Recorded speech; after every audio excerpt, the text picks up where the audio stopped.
Hello friend, this is Vinod sir और आज इस वीडियो में मैं आपको बताऊंगा क्लास 10th चैप्टर इलेक्ट्रिसिटी के चैप्टर नंबर 12 के एनसीईआरटी के इंटेक्स्ट एक्सरसाइज को वन बाय वन कंप्लीट करेंगे। तो चलिए सबसे पहले हम जो करेंगे इंटेक्स्ट एक्सरसाइज फर्स्ट जो है हमारी बुक की page number 200।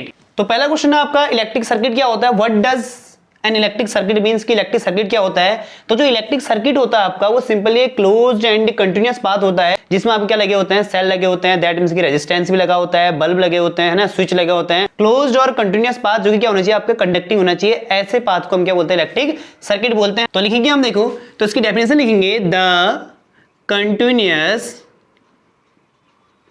And closed conducting path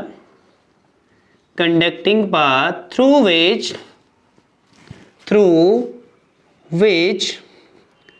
electric current is passed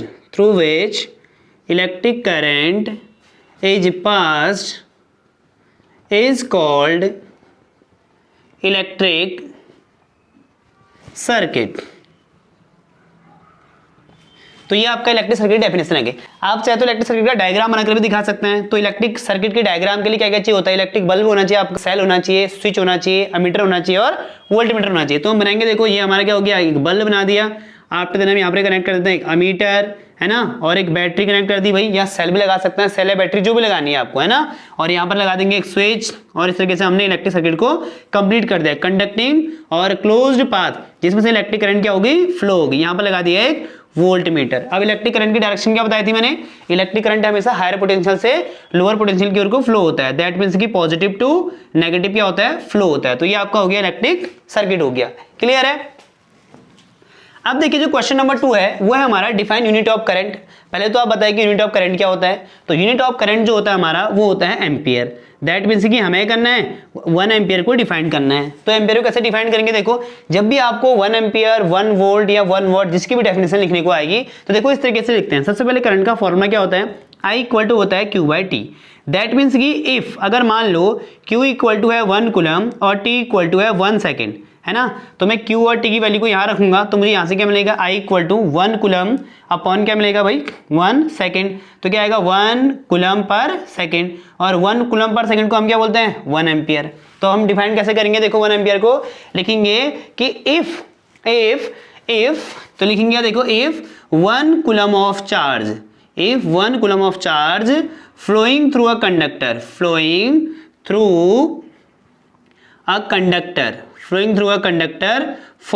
1 second, then the amount of current is 1 ampere। तो इस तरीके से आप डिफाइन कर सकते हैं 1 एम्पियर को। क्या बोला, देखो जब 1 कूलम का चार्ज किसी कंडक्टर से 1 सेकंड के लिए फ्लो होगा तब उस कंडक्टर में जो अमाउंट ऑफ करंट होगा वो क्या हो जाएगा, आपका 1 एम्पियर हो जाएगा। ठीक है, चलते हैं नेक्स्ट क्वेश्चन में। देखो क्वेश्चन नंबर 3 है, calculate the number of electron constituting 1 coulomb of charge. तो 1 कूलम ऑफ चार्ज में कितने नंबर ऑफ इलेक्ट्रॉन होते हैं आपको फाइंड करना है। तो ये मैंने आपको शायद इससे प्रीवियस जो मैंने थ्योरी की वीडियोस बताई थी तो वहां पर ही मैंने ये क्वेश्चन बताया था कि 1 कूलम ऑफ चार्ज में कितने नंबर ऑफ इलेक्ट्रॉन होते हैं।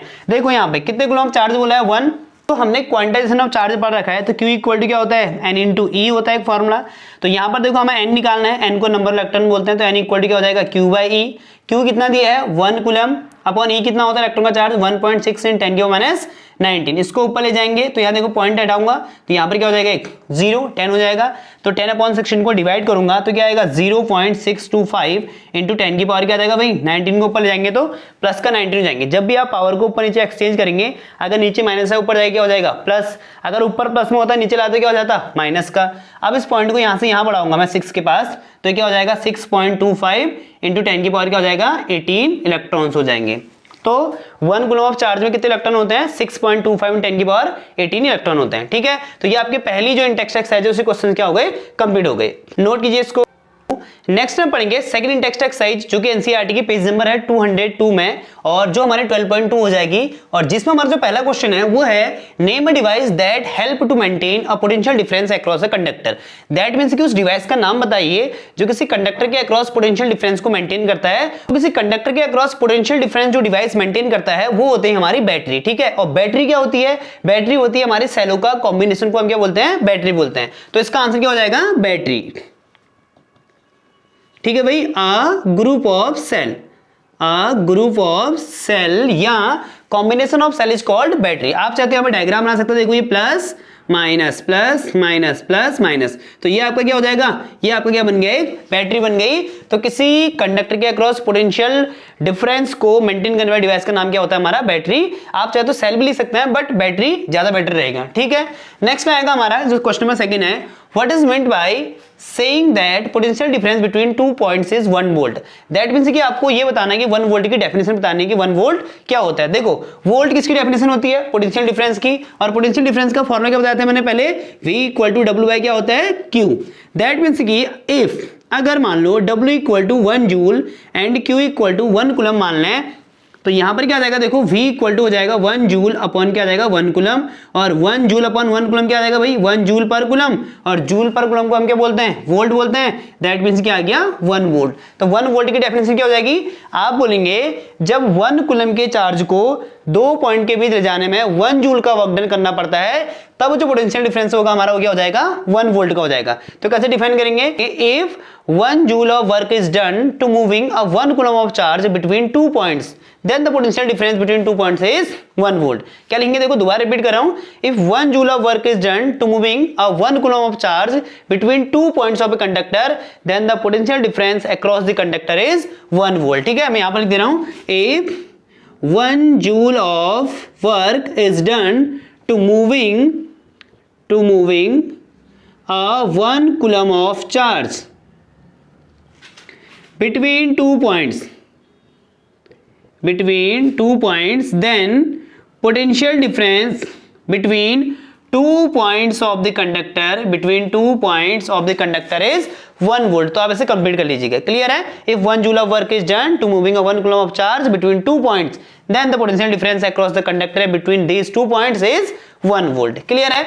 नेक्स्ट आएगा आपका question number third, how much energy is given to each coulomb of charge passing through a 6 volt battery. भाई ईच कूलम का मतलब आपको Q दिया हुआ है यहाँ पे कितना 1 कूलम का, V कितना दिया हुआ है 6 वोल्ट का। तो हमें क्या निकालना है, हमें निकाला हाउ मच एनर्जी। तो मैंने आपको बताया था कि एनर्जी को हम क्या बोलते हैं, वर्क डन भी बोलते हैं। तो हमने फॉर्मूला पढ़ रखा है, V इक्वल टू क्या होता है W/Q। तो यहां से क्रॉस मल्टीप्लाई करेंगे तो क्या आएगा, W इक्वल टू आ जाएगा V इंटू Q आ जाएगा। तो work done equal to V कितना है भाई 6 वोल्ट और Q कितना है 1, तो कितना आ जाएगा आपका W इक्वल टू 6, और एनर्जी या वर्क यूनिट क्या होती है, जूल हो जाती है। तो क्या आएगा आपका वर्क डन इक्वल टू क्या आ जाएगा 6 जूल, और यही वो एनर्जी है, आप चाहे तो इसे इसमें दिखा सकते हैं। तो ये इक्वल टू क्या आ जाएगा 6 जूल का अमाउंट ऑफ वर्क डन हो जाएगा। क्लियर है, तो नोट कीजिए इसको।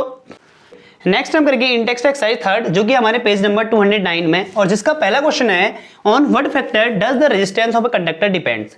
जो किसी कंडक्टर का रेजिस्टेंस होता है वो किन किन फैक्टर पे डिपेंड करता है, वो हमें इसमें बताना है। तो जैसे कि मैंने आपको बता रखा है, किसी भी कंडक्टर का जो रेजिस्टेंस होता है वो 4 फैक्टर पे डिपेंड करता है। कौन कौन से, पहला जो रेजिस्टेंस डिपेंड करता है आपका डायरेक्टली प्रश्न होता है किसके, लेंथ L के। दैट मीन्स क्या होगा, अगर आप लेंथ को बढ़ाएंगे तो रेजिस्टेंस क्या होगा, बढ़ेगा, और अगर आप लेंथ को कम करते हैं, लेंथ को डिक्रीज करेंगे तो रेजिस्टेंस भी क्या होगा, कम होगा।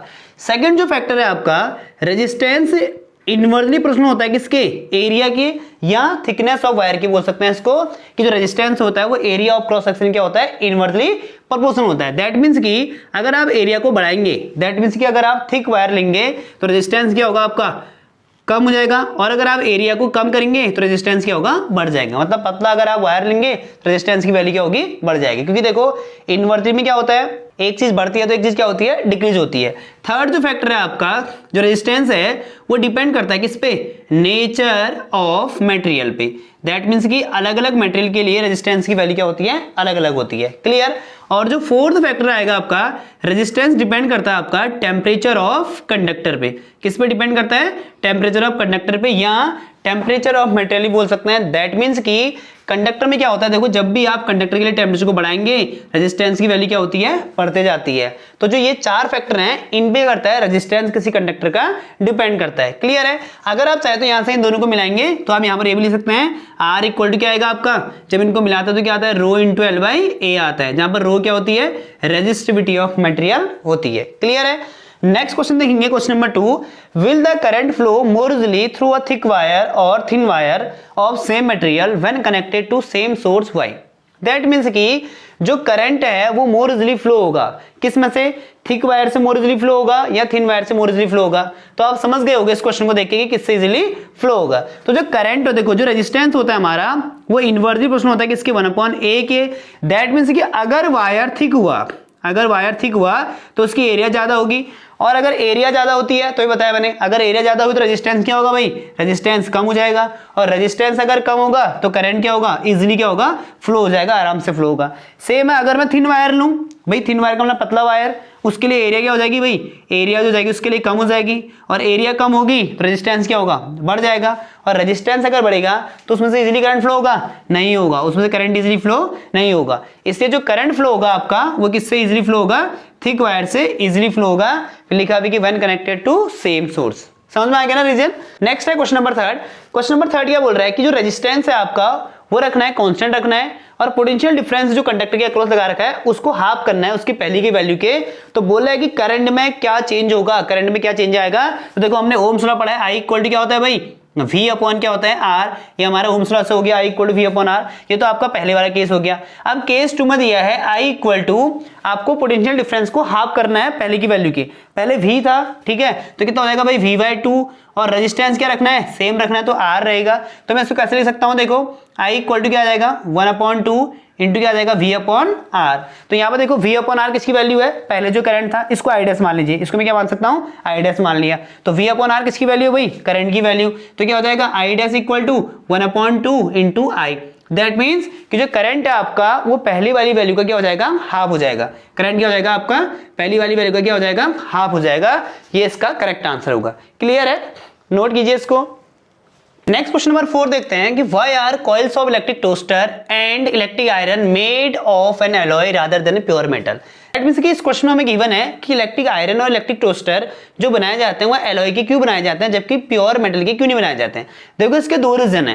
पहला आपको बताया था जो एलॉय होते हैं उनकी रेजिस्टिविटी क्या होती है, बहुत हाई होती है एज कंपेयर टू उनके मटेरियल के।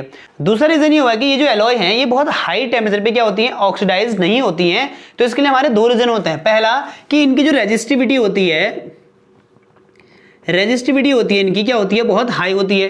रेजिस्टिविटी अगर बहुत हाई होगी तो इनका रेजिस्टेंस क्या होगा, बहुत ज्यादा हाई होगा, और रेजिस्टेंस जितना ज्यादा हाई होगा उनका हीटिंग फैक्टर क्या होगा, उतना ज्यादा होगा, और जितना ज्यादा उनका हीट होगा हमारा उतना जल्दी हमारा क्या होगा, इलेक्ट्रिक आयरन और इलेक्ट्रिक टोस्टर क्या हो जाएंगे, हमारे गर्म हो जाएंगे। सेकंड जो रीजन होता है, ये जो एलॉय हैं ये बहुत हाई टेम्परेचर पे, ठीक है, बहुत हाई टेम्परेचर पे नॉट ऑक्सीडाइज्ड, ये क्या होते हैं, ऑक्सीडाइज्ड नहीं होते हैं, ऑक्सीडाइज्ड नहीं होते हैं बहुत हाई टेम्परेचर पे। तो इसके लिए दो रीजन हो गए आपका। पहला कि जो रेजिस्टिविटी होती है वो एलॉय की, जैसे नाइक्रोम या मैग्नीन कॉन्सेंट्रेट की अगर हम बात करें तो पहला रीजन तो यह है कि इनकी रेजिस्टिविटी बहुत हाई होती है। रेजिस्टिविटी बहुत हाई हुई तो रेजिस्टेंस क्या होगा, बहुत ज्यादा होगा, और रेजिस्टेंस बहुत ज्यादा होगा तो इनका हीटिंग इफेक्ट क्या होगा, उतना ज्यादा होगा, और तो जल्दी क्या हो जाएंगे, गर्म हो जाएंगे। सेकंड क्या होता है कि ये जो एलॉय है ये बहुत हाई टेम्परेचर पे ऑक्सीडाइज नहीं होते। नेक्स्ट है हमारा question number 5, use the data in table and answer the following questions. पहला क्वेश्चन है इसमें which among iron and mercury is better conductor. तो आपकी बुक के इसके जस्ट पीछे वाले पेज में जहां पर इंडेक्स एक्सरसाइज है उसके पीछे वाले पेज में एक टेबल दी है जहां पर कंडक्टर, एलॉय और इंसुलेटर्स को उनकी रेजिस्टिविटी के बेस पे क्या रखा है, क्लासिफाइड कर रखा है। सबकी रेजिस्टिविटी की वैल्यू आपको गिवन होगी इस टेबल में। तो वहां पर आपको लिखा होगा कि उसके बेस पर आपको देखना है कि वहां पे आयरन क्या कहां लिखा हुआ है और मरकरी कहां पर लिखा हुआ है, और उसके आगे उसकी रेजिस्टिविटी की वैल्यू को देखना है कि कितना दिया हुआ है। क्लियर है। तो इस क्वेश्चन में हमें पूछा है कि आयरन और मरकरी में कौन बेटर कंडक्टर होगा। तो देखिए आयरन और मरकरी में अगर आप देखेंगे उस टेबल में तो जो आयरन की रेजिस्टिविटी होती है वो क्या होती है, कम होती है एज कंपेयर टू मरकरी की। मरकरी की रेजिस्टिविटी क्या होती है, बहुत ज्यादा होती है, तो मरकरी क्या हो जाएगा आपका, बेड कंडक्टर हो जाएगा। जबकि जो आयरन होती है उसकी कंडक्टिविटी क्या होती है, एज कंपेयर टू मरकरी बहुत कम होती है।